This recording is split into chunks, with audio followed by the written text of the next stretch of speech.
Hello and welcome back to our continuing adventures on the Let's Defend platform. Today we are taking a whack at the reasonably newly released NTFS Forensics challenge. It is a free challenge underneath the DFIR path, and it is easy, or at least that's what it's labeled.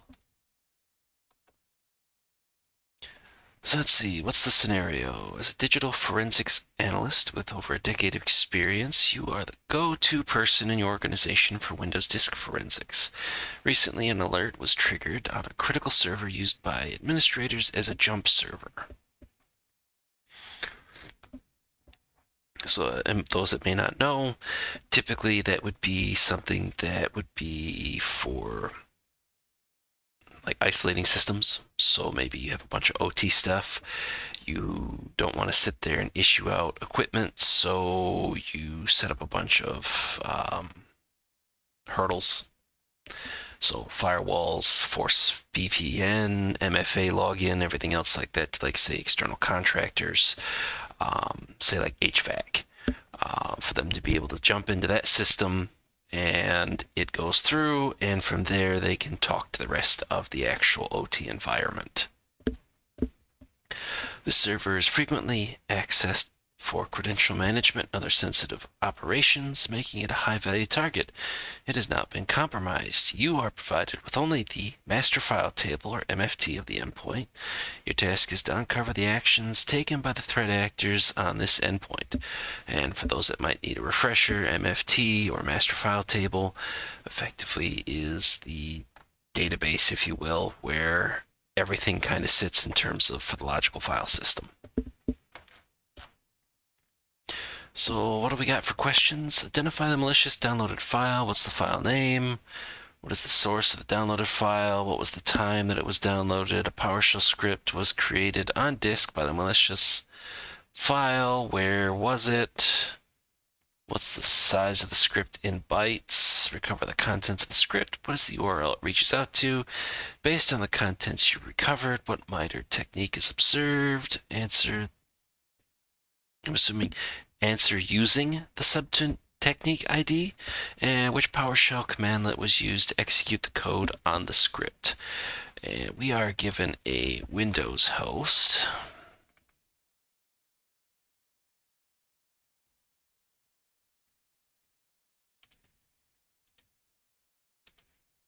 Let me bring that sucker up.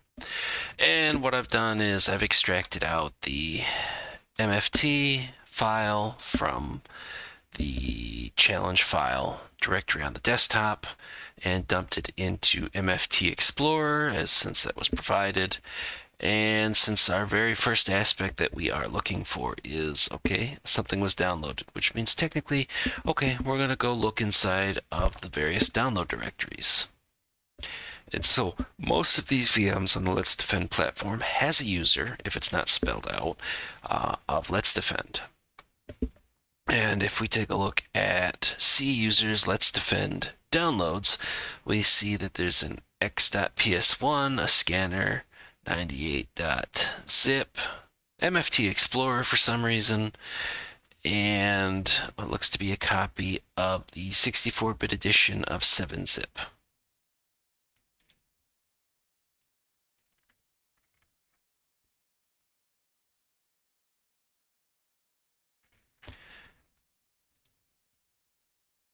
And so let's just quickly go through and double check desktop.ini inside the public.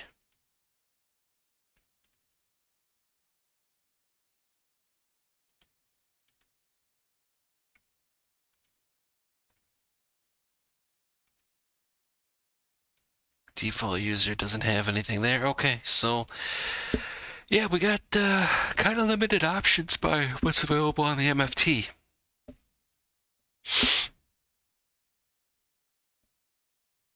I mean, if I had to take a guess, it's going to end up being the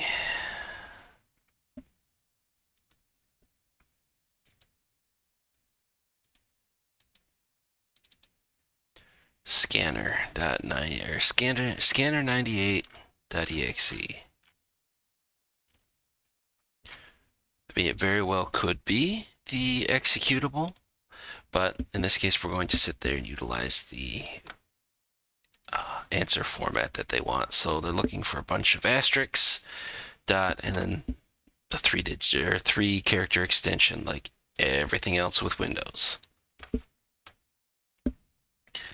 Well, because it's obviously too short to be x.ps1, and we know what MFT Explorer is, supposedly, and we also know what the 7-zip is, supposedly. So we're going to just, by process of elimination, take a stab. And apparently we're right. Oof. I forgot to mute the tab. You get that, I say that every single time. I always forget.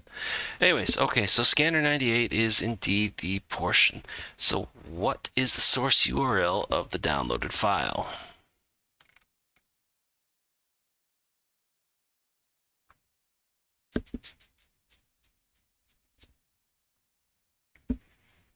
So, and they want the whole thing? Yes? No? Possibly?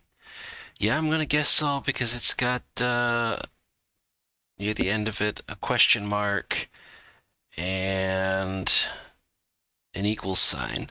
So if we take a look at scanner98.zip and we're inside of the actual hex view, we take it all the way down, we can take a look. Oh, is this window too big?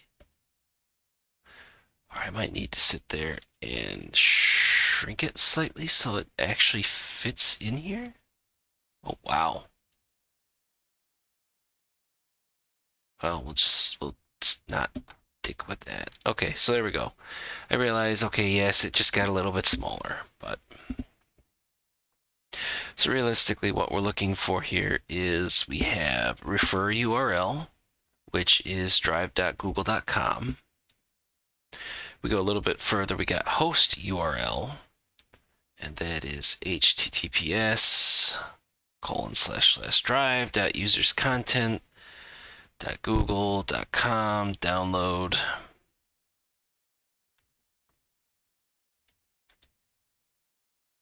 And we want copy bytes as ASCII. Okay, and if we were to take that,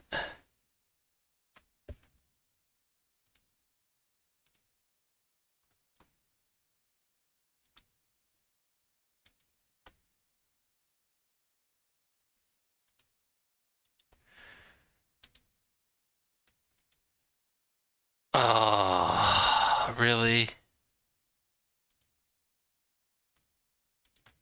And it crapped.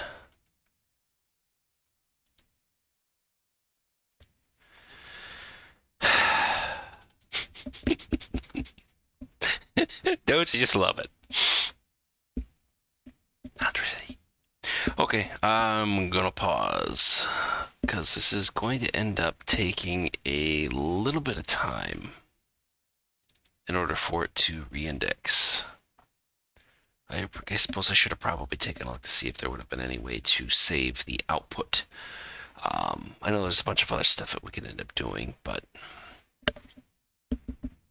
if at all possible, I'd just like to sit there and do this in MFT Explorer. But okay, I'm gonna pause, pick back up once that's done. Okay, so we are back. And because of that fact that I don't really want to sit there and have this trip off again, I am just gonna sit there and do the, I guess, needful and type it out. And then we will paste this sucker back in. 1 HQL4 DH5I 7 Bravo Zulu Victor Foxtrot Yellow.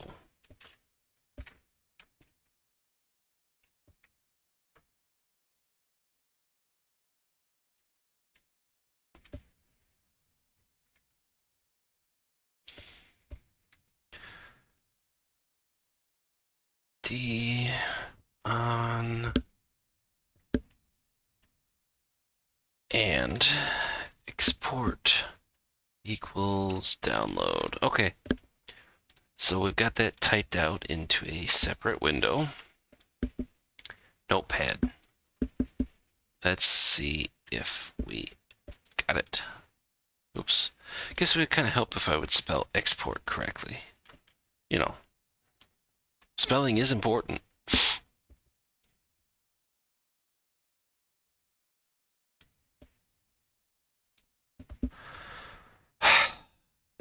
Yes, very important. So let's see, that's 2 spelling mistakes.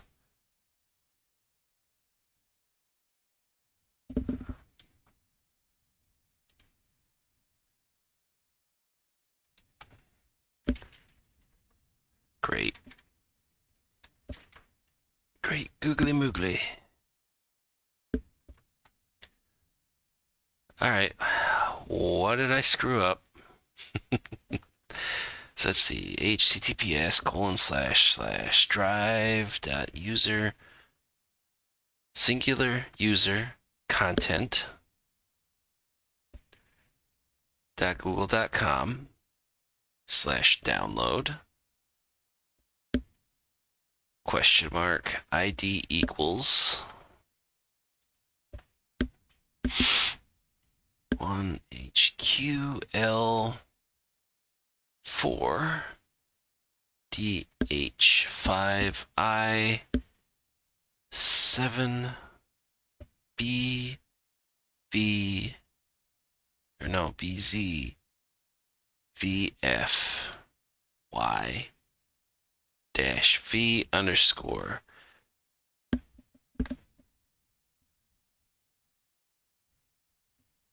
it looks like NMS MHCK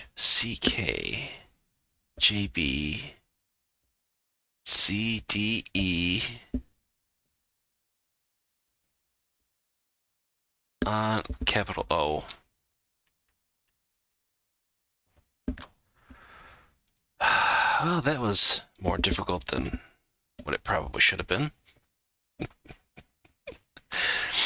Oh, okay. So what was the malicious download time? So then we're looking at the SI created time. I guess, does it match the, yeah, okay. So, what's the format they want for this one? And maybe we won't screw it up. 2024 dash, they want month 04, day 22, space, and then we do hours. So, 04 colon 00:43, assuming that we're not going to do rounding up. No, we are not going to be doing rounding up. Okay. A PowerShell script was created on disk by the malicious file. What is the full path to this script on the system? That's going to be our x.ps1 is going to be my guess. Even though the created timestamp is a year before the actual scanner98.zip. Like, okay, well, why would you say that? Because again, if we, let me make this big. So we can take a look and see in either section on this particular one for the overview, or if we try to take a look at the hex. We go down, we can see where it calls PowerShell C, IEX, new class system.net, web client, and then .download string, and then it's pulling down from GitHub something called keylogger.ps1. And I don't think I really need to be overly concerned as to where a keylogger.ps1 is coming from. It's just, yeah, this is going to be bad.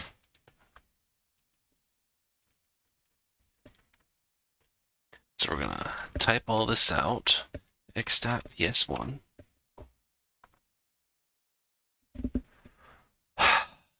Okay.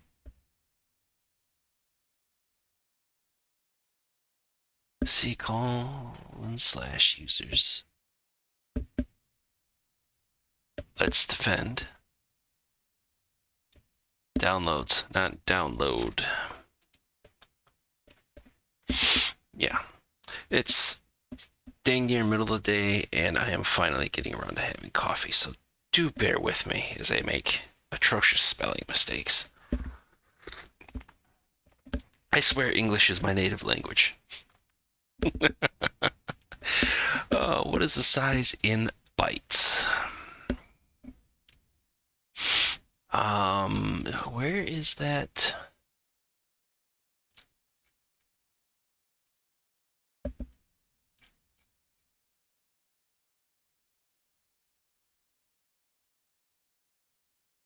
Content size 0x48.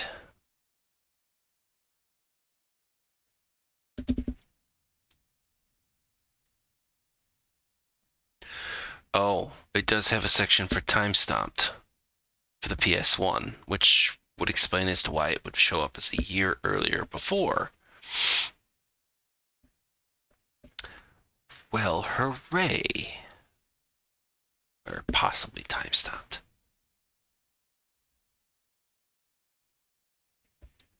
We need to figure out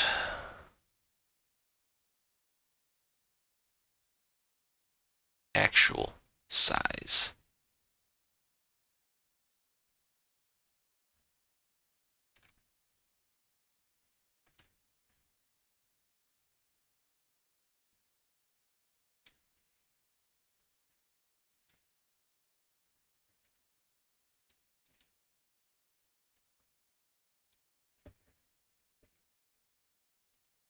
Well, here's a smartass thing to do.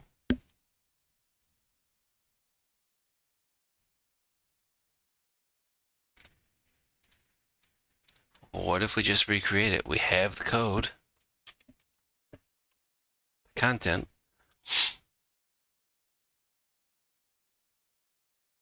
and we need to know bytes, 152, which is taken as correct. So we would realistically need to know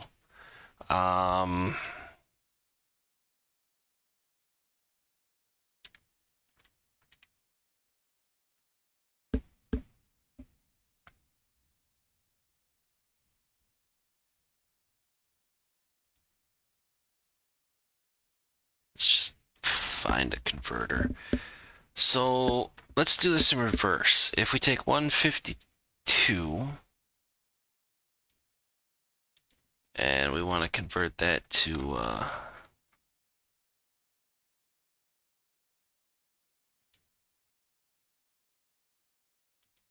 hexadecimal.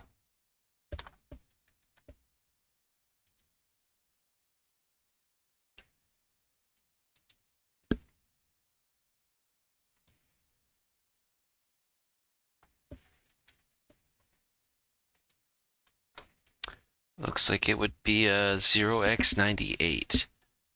So, okay. Underneath the data. So, yeah, I didn't know exactly where to look as it would reference to this, but if we were able to sit there and recreate it and then work backwards, we get to the same aspect. So, 152 bytes converted into hexadecimal is 98. Well, since the format of all this stuff is 0x and then 98, 1, Bravo, 0, 18, it's got to be content size underneath the data object since that's 0x98. Now, is that demonstrated anywhere else in this particular section? On a quick glance, no. So if you're following along, you're going to look at dang near the very bottom underneath the data section. And then what you're looking for is content size. Okay, recover the contents of the script. What's the URL that it reaches out to? Oh, hey, it's almost like I've got it right there. The raw.githubusercontent.com Semratashok. I probably butcher that, but basically ending in the keylogger.ps1. And it's correct.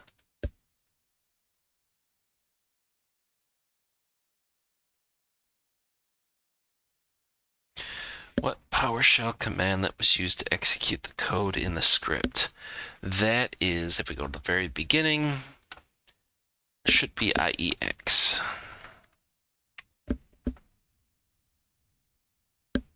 Yep. Okay, and now we just need to figure out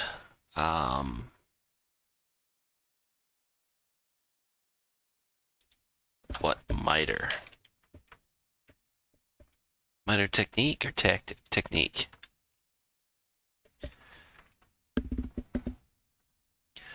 So for the most part,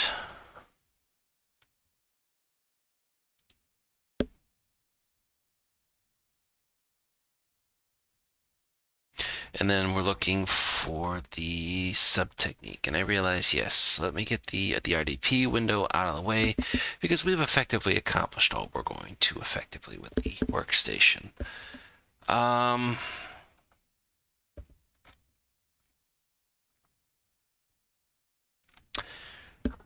So for some reason, we get one thing that we pull down, a zip file, so we're expecting some sort of scanner. And instead we end up with a PowerShell script that downloads a keylogger.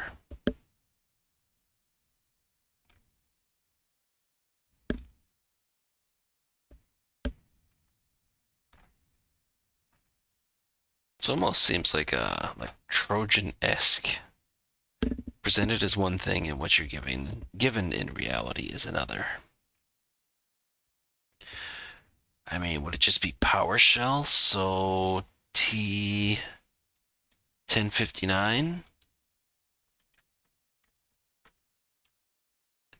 001. You are very close to the right answer.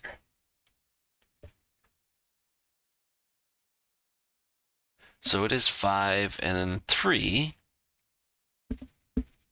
So supposedly we're close.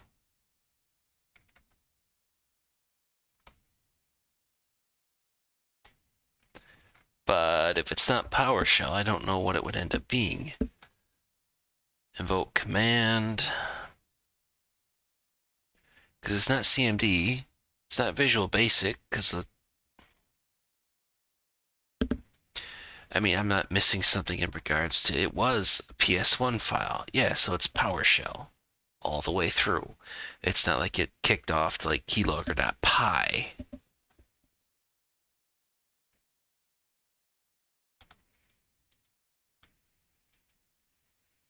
Help me out here. Determine the script's capabilities based on its content, which is basically to go reach out to something else.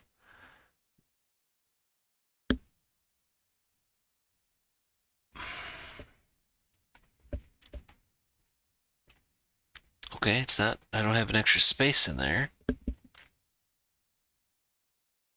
1059.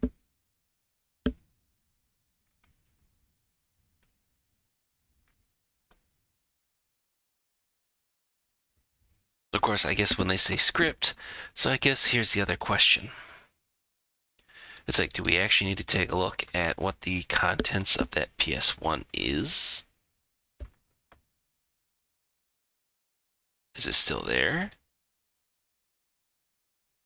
Yeah, I'm not gonna run the damn thing. I just want to see it. Come on.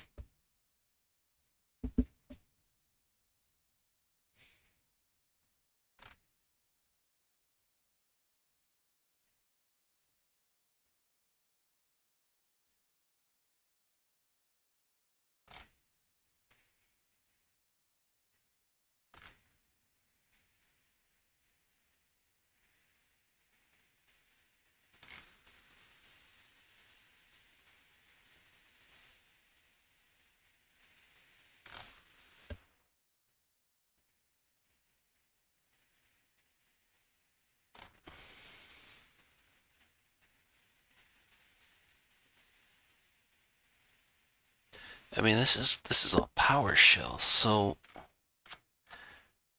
I mean, it's PowerShell in the x.ps1. It's PowerShell in this keylogger.ps1.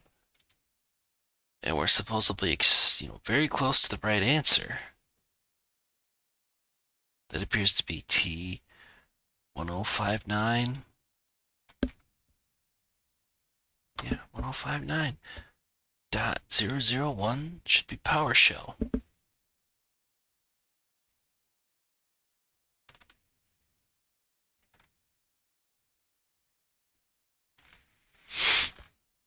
I mean, it's the only thing there that makes any sort of like a difference or any sort of like a sense.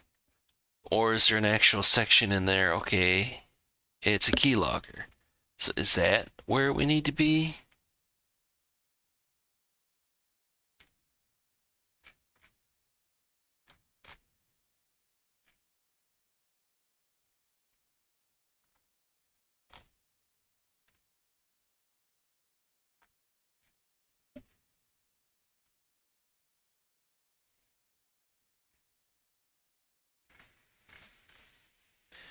Is there a section for like keylogger?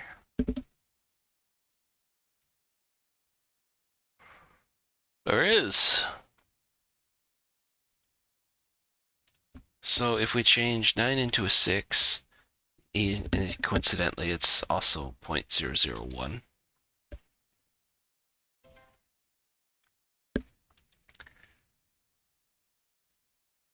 Ow.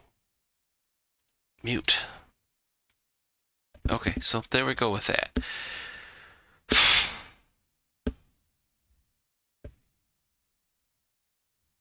And I guess, okay, see, the way they talk about the content that was recovered, I was thinking more of the x.ps1. So realistically, I suppose it should have been reworded for based on the question above. Maybe? I don't know. But so there we go. So they're not making reference to the x.ps1 outside of the fact that that points you to the keylogger.ps1, and then you were to figure out, okay, keylogging in regards to mitre, which tends to be T1056.001. And that's what they're looking for, which is fine. So, yeah, easy outside of, my inability to sit there and spell proficiently. Lack of a non-crashy way to copy and paste. And then a little bit of misconfusion, or some confusion in regards to the second to last question as to, okay, which script are you referring to? Or what recovered content? But so there we go. Yeah, I would say that would qualify as easy. We didn't have to sit there and jump between a whole bunch of tools. We didn't have to really do any sort of reverse engineering, anything else like that. Yeah, it's pretty much just pick your poison in terms of the tool and shave through the MFT, which in this case we did with MFT Explorer. So yeah, there we go. Questions done and answered. Yeah. With all that being said, I will see everybody in the next video.